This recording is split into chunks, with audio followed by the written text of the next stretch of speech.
Hey, welcome back. All right, so in this tutorial, we're going to make one more material that we're going to need for our platform, and that's going to be glass.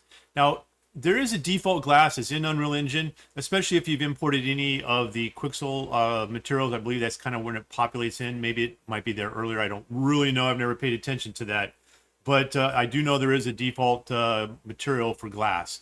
However, we're going to make our own, and we're going to set it up so that it'll glow, so that it looks like it's, like a powered light or something like that.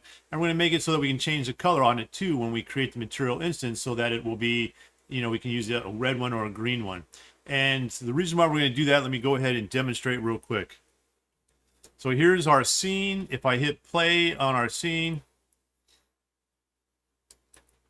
I go over to that platform. You can see right now it has a red glowing effect to it. That's the glass. And then if I hit the E to interact with this, it turns green. We're going to set it up so that we have two different colored glasses so that we can make it go back and forth when we interact with this particular object. All right, so let's go ahead and I'm going to close that. We'll jump into that real quick. Okay, so here's our scene again. This is obviously our platform that we've made. I'm going to go down in my content drawer into my materials folder, so content folders, and then I'm going to create a folder that's called glass. I already have one, but you can right click, new folder, and make it glass. And then inside of there, I have several glass objects that we're going to create, so several glass materials. Let me go ahead and show you what that looks like real quick right here. So we're going to make an adjustment to the base material, and then we're going to add in a bunch of different parameters that will allow us to be able to modify it inside of the material instance. And that's what these parameters will do for us inside of our material instance. So if I go back to the content drawer, open up the material instance, all of those parameters are right here so we can make adjustments to them. All right, so let me go ahead and pull this out of the way, and we'll walk through making another glass. So I'm going to right click in here. I'm going to create a material and M underscore, and you can call yours glass. I'm going to call mine glass demo since I already have a glass in here. All right, so with that created, I'm going to double click and open it, and I'm going to hit save so I don't lose it if something happens in the middle of me working on this, because sometimes Unreal Engine crashes. All right, so with the material node selected, the output node, over here in the left-hand side, we're going to want to change the blend mode from opaque to translucent. And then we're going to leave it as a default lit. I like to make mine two-sided. You don't necessarily have to have glass two-sided, and that kind of sometimes gives you this weird depth look.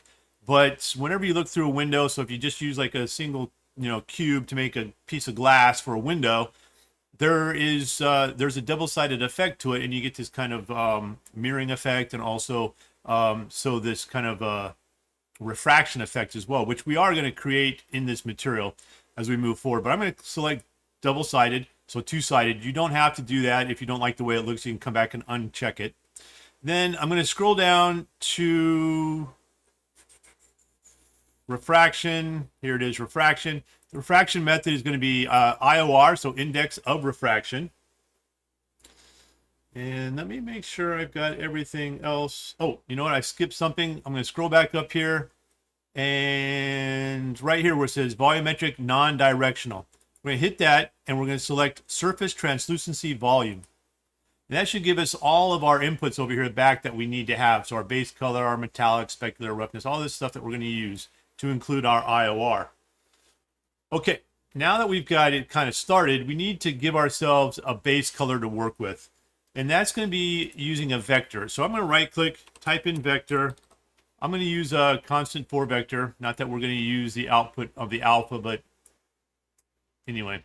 And I'm going to connect this up to my base color right here. And I'm going to select this node. And over here where it says constant, I'm going to change it from black. And I'm going to move all this up and move this one all the way down so that it's white. So our new color is going to be white. And I'm going to say OK. And now we have a white color. Now, this is the method that we're going to use to be able to modify the color. So this actual constant, we need to right-click on it, and we need to convert it to a parameter. And this parameter is going to be called glass color. And this will allow us to go in and maybe I need to spell it correctly. And this will allow us to go in and change the color on the fly inside of the material instance so we can make multiple material instances and have multiple colored glass. The other thing is with it selected, since it's kind of set up the way I want it, I'm going to scroll down over here, kind of an empty spot. I'm going to do a Control D as in dog for duplicate. And I'm going to duplicate it and I'm going to change the name from glass color to glow color. So GLO color. And we're going to use this here in a minute for our emissive color. All right. Now, over here on the right-hand side, we have a bunch of these inputs. We're going to convert all of these to parameters. So if I hover over metallic and right-click, I'm going to promote it to a parameter. It automatically takes the name metallic, which is exactly what I want. And since glass kind of has a shiny, hard appearance like metal, we're going to make this 1. I'm going to make that a 1 to give it the hardest level of look, so like it looks like metal, because that's how kind of glass looks, right? Then I'm also going to do the same thing for specular, so I can kind of play around with specular, the way the light kind of bounces off my light. I'm going to promote that to a parameter. And I am going to leave this at a default of 5, because that's what the default for specular is, and we can come back and play with that in the future. For roughness, I'm going to right-click on it, promote that to a parameter as well. And I'm going to leave this as 0, because glass is pretty smooth. If you are going to have like a glass that has sort of a fogging or a texture look to it, you can play around with the roughness and give yourself a different look. And that's one of the things that roughness will do for us in this case. Right now I'm going to leave it at 0. Okay, so this is where the emissive color comes in, and that's what the glow is going to be. Our glow is going to be that emissive color. I'm going to hold down S as in Sam or Sierra. So hold down the S key, left mouse button click, and that gives me the parameter and a whole bunch of S's in it. And I'm going to change the name to glow. Glow intensity. So I know exactly what this is supposed to do. And I'm going to leave it at 0 because initially I don't want any glow on it. Now I'm going to hold down the M as in Mike button and left mouse click and get the multiply. I'm going to multiply these two together. And then I'm going to plug this in to my emissive color right over here. All right. Next, I need to set up opacity. So again, I'm going to right click, promote to a parameter, drag that back down here. And right now it's at 0. We can't see anything. So how it kind of turned it very invisible. We are going to want to have a little bit in there. I'm going to put 0.5 initially just so we can kind of see what it looks like. And you can see this is what the double-sided effect does. Let's go ahead and finish this out and I'll show you the difference between double-sided, two-sided material and single-sided material when it comes to glass.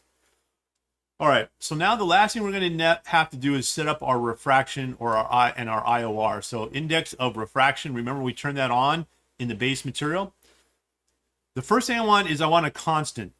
We're not going to change this. It's not going to change. So it can be a constant. It doesn't need to be a parameter. If it's a constant, you can't change it in your material instance. If it's a parameter, you can change it in your material instance. So I'm going to hold down the 1 button and left mouse click, and this gives me this value constant. And I'm going to change the value to 1. So it should say 1 up here in the left-hand corner now. Now I am going to get another parameter. I'm going to hold down the S button, left mouse click, and this is going to be my IOR for my index of refraction. Okay, and for this we actually have a preset value amount, but we can always come back and change it since we made it a parameter. But the base amount is 1.33. And now we need a Fresnel. So that is an actual node that's inside of Unreal Engine. So if we right click and type in Fresnel, okay, this is what's going to give us that kind of refractive look inside of our material. And I'm going to leave the defaults at 5 and 0.04. We can always come back and play around with those here inside of the material if you don't like the way it looks. Now to put all these together, we're going to use what's called a linear interpolation or a LERP. So if you hold down the L key and left mouse button, what we're going to get is we're going to get an alpha, an A, a B, and an alpha input. So I'm going to plug in the 1, so our constant value, into this, and we're going to interpolate it using the alpha amount with our IOR. And we're going to put that in there. So the alpha is going to take over the value of this. And then we're going to have our output and put it here. And it doesn't look like it changed much, but it did. And this also gives us the ability to come back and change it later inside of our material instance. Now, if I select this again and we go back to the material input, we can double click, we can unclick the two-sided, and you can see that now it's much more translucent. You can see through it a lot easier because we're not seeing through the material twice. The material doesn't have a backside to it. It's just on one side. So if you ever looked at a cube and you've gone into the cube inside of Unreal Engine, you can see through the cube. That's basically what we've done, is now we've made it so that the material only exists on one side of the model, not on both sides of the model. And so if I put that back, we get this full effect here. So you can decide which one you like the best. I'm going to hit save. All right. So now we've created it. I'm going to go back into my sandbox. And with my demo selected, I'm going to go ahead and right click on it with my material selected. And I'm going to create a material instance. And the first one, I'm just going to call MI Glass Demo. And I'm going to do a file save all. And what I'm going to do with this one is I'm now going to duplicate it. I'm going to do select it, Control D to duplicate it. And for the first one, we'll make this red glass. Okay, so MI red glass. I'm going to double click and open that one up. And now what we're looking at is our base glass, but we call this one red. So we're going to change this one to be red. So I'm going to go to glass color, put the little checkbox on, select the parameter over here, and I'm going to select one of my red defaults that I have and make this red. I'm going to hit OK, and I'm going to save it. So this is, and actually it still says inst1 at the end, which I'm going to change that. So if I hit F2, I can change anything on it. There we go. All right, so now it's red. I want to also add a glow. So I have a basic red glass, but I also want to give it a glow so that it looks like there's a light on behind it, right? So if I double click on it, or if I select it rather, hit Control D, I'm going to put in red glow glass. And it still has inset one. That's all right. I'm going to double click and open that up. So now I'm going to have this one. I'm going to glow this one. I'm going to make this one so it glows. So I'm going to select it. And we can do two things with the glow. We can turn on glow intensity. And for this, if I just hit it up to like 3, it glows, but it's white. And the reason why it's white is because the glow color is still white. We want to match it maybe to the color that we're using here. We can, if we remember which one we use down here, we can select it, or we can use the little eyedropper and we can pick it and make it so that it glows red. You can also, of course, you know, change the glow color, and what it does is it takes the base color and mixes it with the glow color, so we kind of get this kind of a weird effect. And that's kind of cool too if you want to do something like that.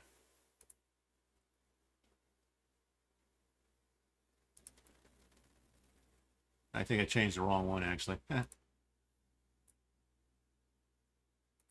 Yeah, there we go. So he changed the glow color. It's going to turn green. It got a little bit of a red hint in it. Okay. So, you can do that with additional colors. And the reason why I did it this way, so that I have a basic red glass and then I have a red glow, is so that I could switch back and forth if I want to. Now, for our model, we're actually going to want a green one and a red one, because like I showed you in the demo, when we're not interacting with it, the screen is going to turn red. When we activate the platform, the screen is going to turn green to let us know that it activated. We're also going to get a little sound. All of that will be handled in the blueprints as we go along, but we need two material instances. We need a green glowing one and a red glowing one. All this other stuff you don't have to do if you don't want to. Okay, so that's it for this tutorial. If you had any questions or issues, please leave me a comment down in the comment section. I will get back to you and answer your question. If you liked this tutorial, please don't forget to hit the like button and help me out. Also, don't forget to subscribe to my channel so that you can keep up with the tutorials that I am putting out. Again, thanks for playing, and I will see you next time.